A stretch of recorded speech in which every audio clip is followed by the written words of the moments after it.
So Tamil Nadu రాజకీయాలకు సంబంధించి చూస్తున్నాం. తమిళనాడు రాజకీయాల్లో కొత్త అధ్యాయం మొదలైంది. దశాబ్దాలుగా ద్రవిడ పార్టీల చుట్టూ తిరిగినటువంటి తమిళనాడులో విజయ్ ఎరా స్టార్ట్ అయినట్టు కనిపిస్తోంది. సామాన్యుల పార్టీగా బరిలోకి దిగిన టీవీకే ఎవరు ఊహించని విధంగా ప్రపంచం సృష్టిస్తోంది. ఇక తమిళ రాజకీయాలను శాసించబోయేది విజయ్ అని క్లియర్గా స్పష్టంగా ఈ రిజల్ట్స్ అర్థమవుతోంది. తొలిసారి అయినా ఒంటరిగా బరిలోకి దిగి తిరుగులేని శక్తిగా తలపతి విజయ్ మారుతున్నారు. ఈ ఎన్నికల్లో విజయ్కి కలిసి వచ్చిన ఫ్యాక్టర్స్ ఏంటని డీటెయిల్గా చెప్తాను మీకు నేను. సో తమిళనాడు ఎన్నికల్లో తలపతి విజయ్ సంచలనం సృష్టించారు. ద్రవిడ పార్టీల పైన కోలుకోలేని దెబ్బను కొట్టారు ఆయన. తమిళనాడులో విజయ్ వన్ మ్యాన్ షో అంటూ అక్కడ రిజల్ట్స్ కనబడుతున్నాయి. ఒకటి కాదు రెండు కాదు ఏకంగా 100కు పైగా స్థానాలతో టీవీకే పార్టీ ముందుకు దూసుకెళ్తోంది. అయితే సినిమాలతో కోట్ల మంది హృదయాలను గెలుచుకున్న విజయ్ ఇప్పుడు తమిళనాడు ప్రజల మనల్ని కూడా గెలుచుకొని సీఎం కాబోతున్నట్టుగానే తెలుస్తోంది. ఒక ఎన్టీఆర్ ఎంజీఆర్ తరువాత విజయ్ అన్నట్టుగా పరిస్థితి మారింది. ఇక Tamilaga Vettri Kazhagam TVK party single largest పార్టీగా అవతరించబోతోంది. రాజకీయ అనుభవం లేదు, అవినీతి అనుభవం లేదన్నటువంటి ఒక్క మాటతో సామాన్యులకు బాగా కనెక్ట్ అయ్యారు విజయ్. 30 ఏళ్ళుగా విజయ్ మక్కల్ ఇయక్కం చేసినటువంటి సేవ అంటే ఆయన ఫ్యాన్స్ అసోసియేషన్ ద్వారా ఆయన చేసినటువంటి సేవా కార్యక్రమాలు ఇప్పుడు స్ట్రాంగ్ గా క్యాడర్ కి బలంగా మారాయి. అయితే ఎన్నికల్లో విజయ్ కి జెన్జీ మహిళా ఓటర్లు కీలకంగా మారడం కనిపిస్తోంది. తమిళనాడు 1.22 అంటే సుమారుగా 1,20,00,000 మంది యువ ఓటర్లు లక్ష్యంగా ఆయన ప్రకటించినటువంటి నిరుద్యోగులకి నెలకు 4,000 రూపాయల భృతి కానివ్వండి, 5 లక్షల ఉద్యోగాల హామీ విషయం కానివ్వండి, ఇవన్నీ కూడా విజయ్కి కలిసి వచ్చిన అంశాలు విజయ్ని విజయ తీరాల వైపుగా నడిపిస్తూ ఉన్నాయి. ఇదే తరహాలో మహిళలను ఆకర్షించేలా ప్రత్యేకంగా ఆయన ప్రకటించిన పథకాలు కూడా ఉన్నాయి.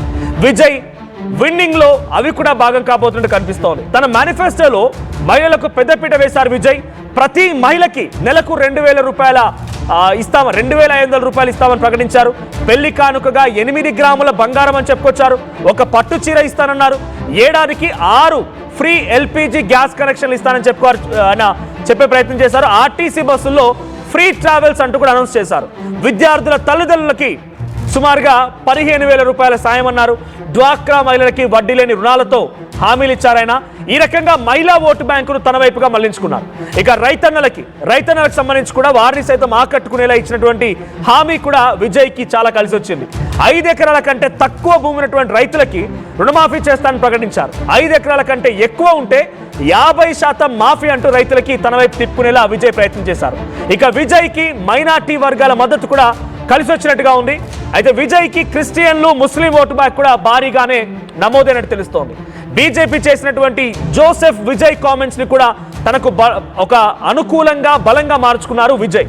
ఎలాంటి రాజకీయ అనుభవం లేకపోయినా ఎవరితో పొత్తు లేకుండా ఎన్నికల్లో ఒంటరిగా బరిలోకి దిగి విజయ్ సింగిల్ లార్జెస్ట్ పార్టీగా సత్తా చాటుతున్నారు. టికెట్ల కేటాయింపులోనూ కూడా ఆయన కొత్త ట్రెండ్ ని సెట్ చేశారు. రాజకీయ కుటుంబాలకు కాకుండా సామాన్యులకి అవకాశం కల్పించడం, అక్కడే విజయ్ గెలుపు మొదలైనట్టు కనిపించింది. తన కారు డ్రైవర్ కొడుకు కూడా ఆయన టికెట్ ఇచ్చారు.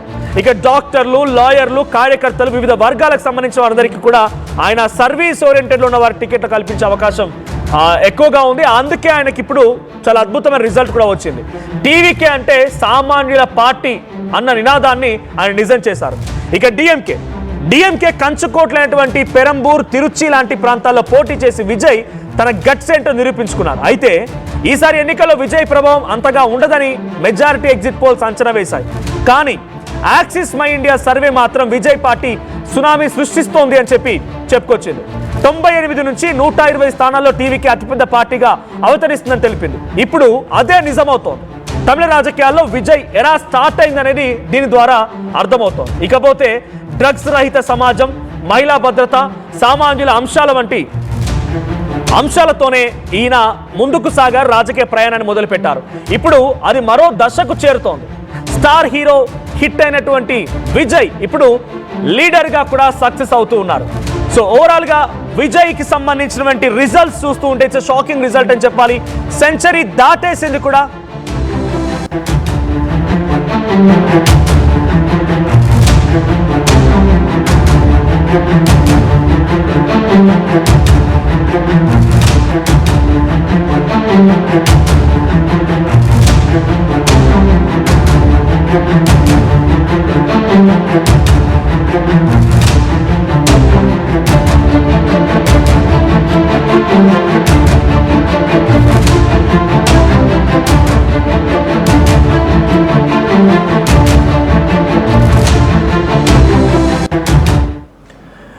ఇకపోతే స్ట్రాటజిస్టులు భారతదేశ రాజకీయాల్లో వీళ్ళది చాలా కీలక పాత్ర అయిపోయింది. ప్రతి రాష్ట్రంలో జరిగిన ఎన్నికల్లో కూడా ఈ స్ట్రాటజీలు చాలా కీలకంగా మారిపోయారు. అయితే మన ప్రముఖంగా వినిపించేటువంటి స్ట్రాటజిస్ట్ పేరు ప్రశాంత్ కిషోర్ ఓటమే విజయ్ గెలుపుకు పునాది పడింది. ఎలాగో తెలుసా? విజయ్ నేతృత్వంలోని తమిళగ వెట్రి కలగం టీవీకే పార్టీ తమిళనాడు ఎన్నికల్లో అనూహ్య ఫలితాలను సాధిస్తుండటంతో రాజకీయ వర్గాల్లో ఓ ఆసక్తికరమైన విశ్లేషణ మొదలైంది. ప్రశాంత్ కిషోర్ బీహార్లో ఎదుర్కొన్న ఘోర పరాజయం విజయ్కు గెలుపు పాఠాలుగా ఎలా మారాయనేది ఒక చర్చ నడుస్తోంది. అయితే రాజకీయాల్లో వ్యూహకర్తగా తిరుగులేని విజేతగా ఉన్నటువంటి ప్రశాంత్ కిషోర్ తన సొంత పార్టీ జన్ సురాజ్ విషయంలో మాత్రం బోల్తా పడ్డారు. 2025 బీహార్ ఎన్నికల్లో ఆయన పార్టీ ఒక్క సీటు కూడా గెలవలేకపోవడమే కాకుండా మెజార్టీ స్థానాల్లో డిపాజిట్లు కూడా కోల్పోయింది. సరిగ్గా ఇదే పాయింట్ వద్ద నటుడు విజయ్ అప్రమత్తమయ్యారు. పీకే చేసినటువంటి తప్పులేంటి, వాటిని విజయ్ తన గెలుపు సూత్రాలుగా ఎలా మార్చుకున్నారనేది ఇప్పుడు ఈ వీడియోలో చూద్దాం. ఒకసారి ఆయన ప్రశాంత్ కిషోర్ అండ్ విజయ్ వీళ్ళిద్దరు కలయిక తర్వాత ఒక వీడియో సెన్సేషన్ అయింది. ఆ వీడియో ఏంటో చూద్దాం.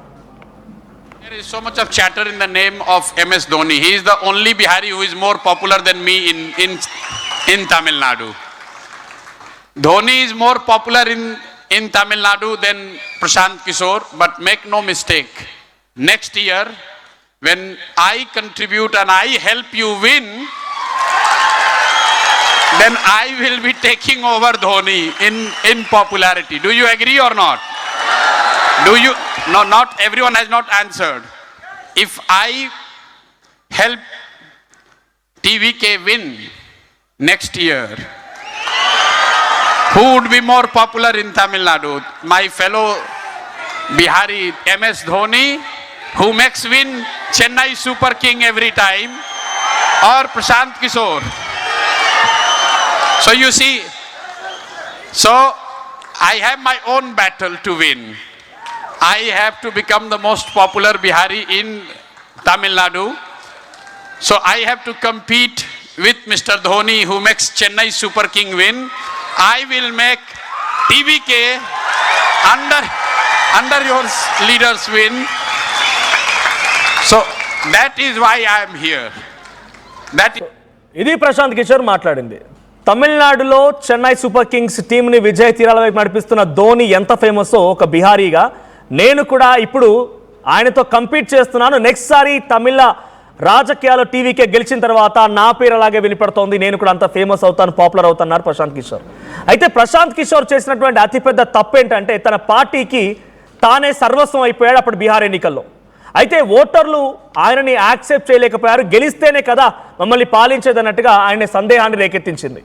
ఈ తప్పును గుర్తించిన విజయ్ కేవలం ప్రచారానికే పరిమితం కాకుండా స్వయంగా 2 నియోజకవర్గాలు పెరంబూర్ అండ్ తిరుచి ఈస్ట్ ఈ 2 నియోజకవర్గాల్లో పోటీకి దిగారు. తాను కూడా మీతో పాటే యుద్ధంలో ఉన్నాను అనేటువంటి సంకేతాన్ని కేడర్కి పంపించారు.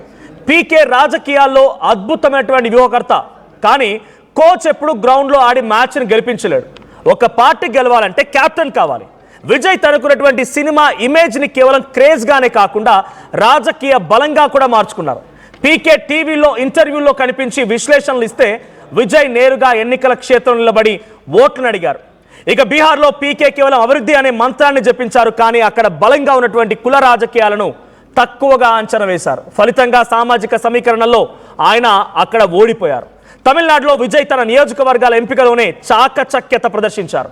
మైనార్టీలు, దళితులు మరియు యువత ఓట్లను ఎక్కువగా ఉన్నటువంటి ప్రాంతాలను ఎంచుకోవడం ద్వారా సామాజిక సమతుల్యతను పాటించారు. ఇక ప్రశాంత్ కిషోర్ సోషల్ మీడియా ప్రచారంపై విపరీతంగా ఖర్చు చేశారు అప్పట్లో, కానీ బూత్ స్థాయిలో ఓట్లను వేయించేటువంటి కార్యకర్తలు లేక ఆయన ఓడిపోయారు. విజయ్కి దశాబ్దాలుగా ఉన్నటువంటి అభిమాన సంఘాలు ఇప్పుడు పార్టీ కార్యకర్తలుగా మారిపోయాయి. పీకే దగ్గర లేనటువంటి శిక్షణ పొందినటువంటి సైన్యం విజయ్ దగ్గర ఉండడంతో ఆయనకు చాలా పెద్ద ప్లస్ అయింది పాయింట్. ఇక బీహార్లో పీకే చివరి నిమిషంలో ఇతర పార్టీల నుంచి వచ్చినటువంటి అసంతృప్తి నేతలను టికెట్లు ఇచ్చారు. ఇది ఆయన పార్టీ ఆశయాలను నీరుగార్చింది. ఇక విజయ్ తన పార్టీలో గరిష్టంగా అంటే ఎక్కువ శాతంగా యువతకి కొత్త ముఖాలకు అవకాశం ఇచ్చింది. దీనివల్ల మార్పు కోరుకునేటువంటి ఓటర్ల విశ్వాసాన్ని ఆయన గెలుచుకోగలిగారు. ఒక రకంగా చెప్పాలంటే ప్రశాంత్ కిషోర్ తన రాజకీయ ప్రయోగం ద్వారా ఏం చేయకూడదో నేర్పించారు. ఆ పాఠాలని విజయ్ వంట పట్టించుకున్నారు. పీకే పరాజయం ఇచ్చినటువంటి హెచ్చరికతోనే విజయ్ తన రాజకీయ అరంగేట్రం ఫ్లాప్ కాకుండా ఒక బ్లాక్ బస్టర్ హిట్గా మార్చుకోగలిగారు. అందుకే ఇప్పుడు రాజకీయ పండితులు అంటున్నారు విజయ్ ఈజ్ ద తలైవన్. నిజంగానే విజయ్ అనే వ్యక్తి ఒక అద్భుతమైనటువంటి హిస్టరీని క్రియేట్ చేశారు. ఒక ఎన్టీఆర్, ఎంజీఆర్ తర్వాత ఆయన ఆ స్థాయిలోనే చరిత్రలు నిలుస్తారని చెప్తున్నారు. సెంచరీ కొట్టారు విజయ్. సో ప్రజెంట్ విజయ్ తమిళనాడు రాజకీయాలు అరంగేట్రం అద్భుతంగా జరిగింది. అదే స్థాయిలో ప్రభుత్వంలో కూడా రాబోతున్నారనే రకంగా సంకేతాలు కనబడుతున్నాయి. ఒకసారి విజయ్ సెలబ్రేషన్స్ కూడా ఆల్మోస్ట్ మొదలైనట్టు కనబడుతోంది. విజయ్ టీవీకే పార్టీ ఇప్పటికే రిసార్ట్ బుక్ చేసిన విషయం తెలిసిందే. రిసార్ట్లోకి చాలా మంది నేతలు చేరుకుంటున్నారు. అంతా కూడా సెలబ్రేషన్స్ కి సిద్ధమవుతూ ఉన్నారు. సో ఏదేం జరిగినా టీవీకే విజయ్ ఈ స్థాయిలో రాణించగలుగుతారు, ఇన్ని స్థానాల్లో గెలుస్తారు, ఇంత అద్భుతంగా ఆయన ప్రభుత్వాన్ని ఏర్పాటు చేస్తారని ఎవరు కూడా ఊహించలేరు. అయితే దాదాపుగా అన్ని సర్వే ఫలితాలు కూడా తారుమారైపోయాయి except Axis My India on Tamil Nadu results. Axis My India ఇచ్చినటువంటి తమిళనాడు రిజల్ట్స్ ఎగ్జిట్ పోల్ ఫలితాలు మాత్రమే ఇప్పుడు నిజం కాబోతున్నాయా అనే రకంగా ఉంది.